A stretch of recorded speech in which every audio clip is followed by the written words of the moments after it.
자, 여러분들 안녕하세요. 우리가 그 원격 수업을 11월 11일부터 수능 이렇게 포함해서 그 이후까지 19일까지 이제 좀 진행하는 걸로 쌤이 한번 소개했었는데 예정보다 일찍 이렇게 진행하게 됐네요. 근데 이제 선생님 같은 경우는 11월 5일까지는 이제 격리 기간이라 아마 재택근무를 하면서 여러분들과 같이 수업 진행하게 될 것 같아요. 그나마 다행이라고 할까요? 그래도 우리가 나름 좀 진도는 빠른 편이라 이런 개념 설명에 대해서는 좀 비교적 부담이 적을 것 같아요. 그러니까 우리가 앞으로 이제 개념 설명할 부분이 이 경우의 수 부분하고 순열 조합이 되겠죠. 자, 오늘은 우리 등교 수업에서 이어서 이제 고배 법칙 좀 마저 할 건데요. 자, 교과서는 263쪽을 펴주면 되겠습니다. 자, 우리 저번 시간에 그 합의 법칙과 고배 법칙 같이 배웠는데요. 합의 법칙의 경우는 동시에 성립하지 않는, 일어나지 않는 두 사건 A, B에 대해서 이제 각각 일어날 수 있는 가짓수를 m과 n이라고 할 때 둘의 합을 m과 n 플러스 n으로 우리가 원하는 두 사건 A 또는 B가 일어날 수 있는 가짓수라고 배웠고요. 그 다음에 고배 법칙의 경우는 두 사건 A, B에 대해서 A가 일어날 수 있는 가짓수가 m이고 그 각각에 대하여 B가 일어날 수 있는 가짓수를 n이라고 할 때 A와 B가 동시에 일어날 수 있는 경우의 수 m 곱하기 n 이렇게 배웠어요. 근데 이제 합의 법칙에서의 동시라는 표현과 그 고배 법칙에서의 동시라는 표현이 미묘한 차이가 있다고 설명을 했었죠. 자, 합의 법칙의 경우는 동시의 표현이 교집합의 원소에 해당된다 보면 될 거고요. 그 다음에 고배 법칙의 경우는 동시의 표현이 자, 선생님이 이제 파워포인트로 표현해 놨는데 두 사건 이상에 대하여 하나의 경우의 수에 기여했을 때를 의미한다고 했어요. 자, 그리고 m 곱하기 n으로 우리가 계산하면 되고요. 자, 이어서 계속 문제 풀어가 보면서 적용해 봅시다. 자, 예제 2번 한번 볼게요. 지금 200의 약수의 개수를 구하라고 했는데 여기서 중요한 건 뭐냐면 자연수의 약수는 항상 뭐든 간에 소인수 분해 형태로 표현할 수 있다는 거고요. 그 다음에 우린 소인수 분해에 대해서 배웠죠. 그쵸? 소수의 거듭제곱꼴로 나타내면 되는데 자, 지금 풀이를 한번 볼게요. 자, 여기 선생님 이렇게 띄워놨고요. 자, 요거 때문에 우리가 이제 어떤 소인수 분해를 통해 이 약수의 개수를 쉽게 파악할 수 있어요. 자, 우선은 200을 소인수 분해했던 2의 세제곱과 5의 제곱의 곱으로 표현했고요. 자, 2의 세제곱과 5의 제곱의 각각의 약수를 1을 포함해서 이렇게 나타냈어요. 그러니까 결국은 뭐냐면은 200의 약수는 결국 이러한 어떠한 2의 세제곱과 5의 제곱의 약수들의 분배된 형태로 하나씩 결정될 거라는 거예요. 자, 그러니까 이제 자, 선생님 여기 밑부분에 한번 표현해 놨는데 자, 1부터 2의 세제곱까지 1부터 5의 제곱까지 각각의 수에 대해서 분배하듯이 하나씩 만나게 한다면은 결국 여기 오른쪽에 선생님이 200의 약수를 원소 나열법으로 나열했듯이 하나씩 결정이 되거든요. 그렇기 때문에 우리는 여기 기존에 이제 1을 포함한 2의 세제곱의 약수와 1을 포함한 5의 제곱의 약수의 각각의 개수를 곱하는 것만으로 약수의 200의 약수의 개수를 확보할 수 있다는 거예요. 여기서 이제 고배 법칙이 쓰이는 이유는 약수를 결정하는 데 있어서 2의 세제곱의 약수라는 사건과 5의 제곱의 약수라는 사건이 동시에 기여했기 때문이죠. 자, 그래서 12 그러니까 3과 제곱 그러니까 3제곱과 2제곱에 각각의 1을 더해서 4와 3을 만든 뒤에 곱을 하자. 자, 그러면은 문제 5번 좀 풀어볼 수 있도록 하세요.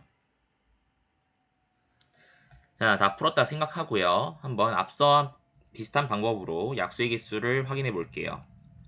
자, 우선 54 같은 경우는요. 소인수 분해를 하면은 2의 1제곱 곱하기 3의 세제곱이고 앞서 같은 방법으로는 1과 3에 하나씩 더해서 2와 4를 만들고 2를 곱한 8이 약수의 개수가 되겠어요. 그 다음에 216은 자, 소인수 분해를 하면은 2의 세제곱과 3의 세제곱의 곱으로 표현 가능하고요.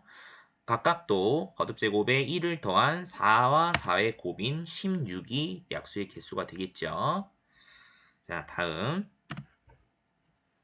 자, 예제 3번에 자, 지금 보니까 이 휴양림이라고 그림을 그려놨고요. 야영장, 그 다음에 정상까지의 중간 과정에 대피소가 한번 있어요. 그 다음에 대피소를 거치지 않는 길도 보이죠?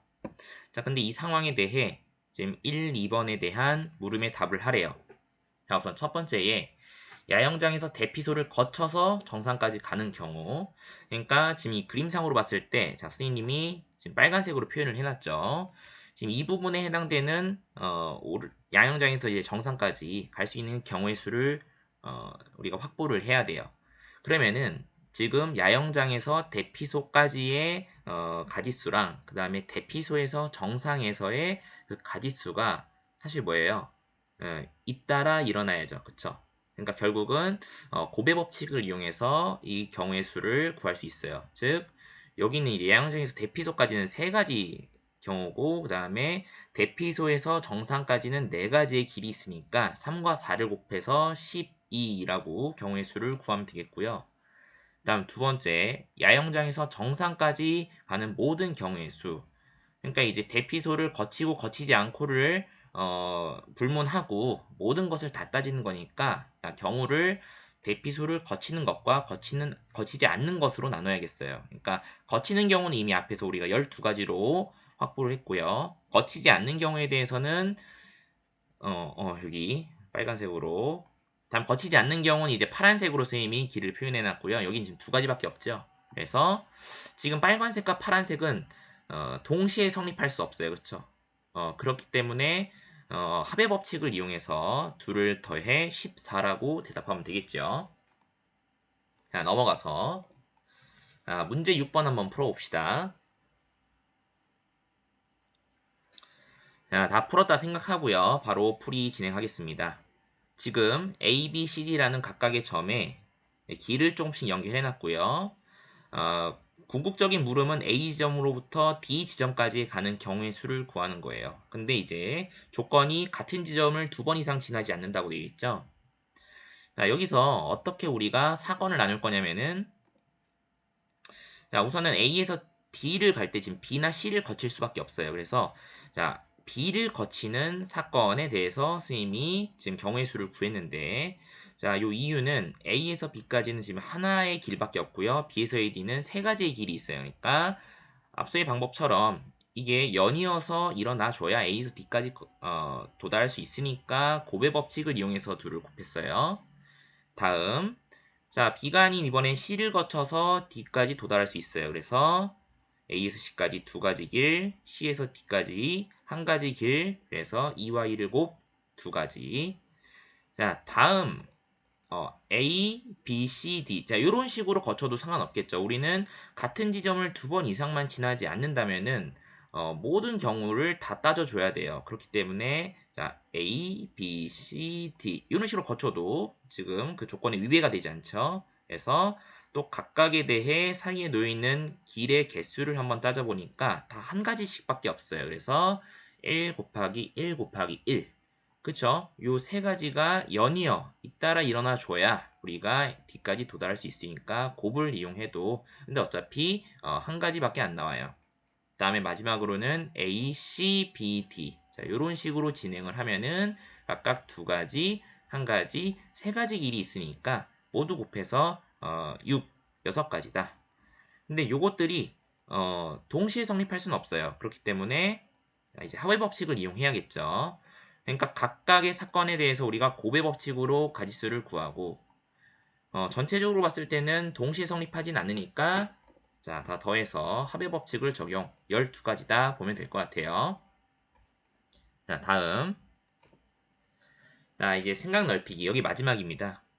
자, 지금 서로 다른 두 개의 주사위를 동시에 던져서 눈의 수의 합이 홀수가 나오도록 하는 경우의 수를 구하는데 두 친구가 있죠. 민지와 정우.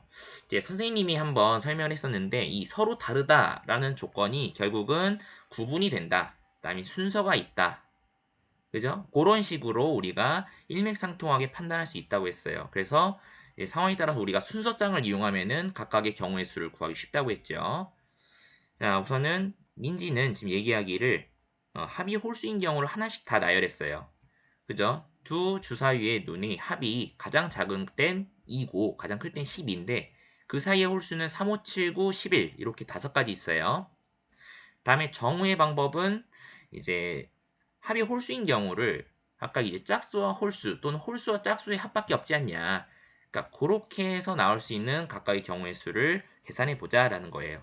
자, 한번 뒤에서 선생님이 한번 설명해 볼게요. 자, 우선 민지의 방법으로는 자, 이렇게 합이 3부터 11까지 홀수가 나올 수 있는 5가지의 경우를 하나씩 다 나열을 해요. 그러면은 자, 지금 3은 2가지, 5는 4가지, 7은 6가지, 9는 4가지, 11은 2가지가 나오죠. 그렇기 때문에 뭐예요? 또 동시에 성립할 수 없어요. 이게 각각을 합의 법칙으로 다 더해주면은 18가지가 나와요. 자, 다음 정우의 방법 같은 경우는 홀수, 짝수, 짝수, 홀수 이렇게 구분한다고 했죠. 근데 이렇게 이제 구분될 수 있는 게 뭐예요? 서로 다른 주사위이기 때문에 가능한 거죠. 서로 구분이 되지 않는다면은 얘를 이제 같게 우리가 중복돼서 지금 경우의 수를 따졌다고 봐야 돼요. 근데 지금 같은 경우는 그렇지 않죠. 자, 그래서 짝, 홀 이렇게 나올 경우는 결국 짝수가 2, 4, 6, 홀수는 1, 3, 5 이렇게 이제 각각 3가지씩 있으니까 그리고 또 둘을 동시에 던져서 하나의 경우의 수에 기여하니까 곱을 이용해야겠어요. 그래서 9. 홀수와 짝수도 마찬가지죠. 그래도 3 곱하기 3, 9가 나오고요. 그 둘은 또 동시에 성립할 수는 없으니까 더해서 18 이렇게 나와주면 돼요. 그러니까 결국은 두 친구 모두 다 올바른 풀이를 했어요. 근데 이제 어떻게 보면 정의 방법이 좀 더 간결하긴 하네요. 그죠? 자, 아무튼 이렇게 해갖고 우리가 경우의 수에 해당되는 합의 법칙, 곱의 법칙을 모두 다 공부해봤고요. 우리 다음 시간에는 이제 순열부터 또 쭉 나가보도록 하겠습니다. 자, 고생 많았습니다.